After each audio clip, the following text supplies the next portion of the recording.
السلام علیکم پیارے بچوں، آج کی ہماری کہانی کا موضوع ہے گدھا اور پگ۔ ایک جنگل کے آخری سرے میں دو دوست رہا کرتے تھے، ایک تھا پگ اور دوسرا تھا گدھا۔ دونوں بہت اچھے دوست تھے، ہمیشہ ساتھ رہتے، ساتھ کھیلتے اور ساتھ کھانا پینا کیا کرتے۔ لیکن وہ ڈنکی بیچارہ تو کبھی کسی کا سامان لاد کر اپنے اوپر لے جاتا تو کبھی کسی کا۔ وہ بہت محنتی تھا اور محنت کرنے کے بعد ہی اسے کھانا ملا کرتا تھا، جبکہ پگ وہ بنا محنت کے، بنا کسی جدوجہد کے ہی کھانا حاصل کر لیا کرتا تھا۔ ایک دن ایک بچہ اپنے باپ کے ساتھ جنگل کی سیر کو آیا تو اس نے دیکھا کہ ڈنکی کو کچھ لوگ سامان لاد کر اپنے ساتھ لے کر جا رہے ہیں، جبکہ پگ کو اس کے مالک نے بنا کسی محنت کے ہی کھانا لا کر دے دیا۔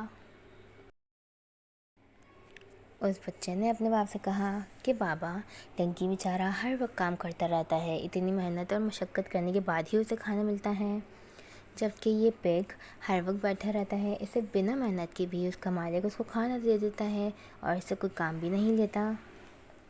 تو اس بچے کا والد کہتا ہے کہ بیٹا صبر کرو، تمہیں کچھ وقت بعد یہ بات سمجھ آ جائے گی۔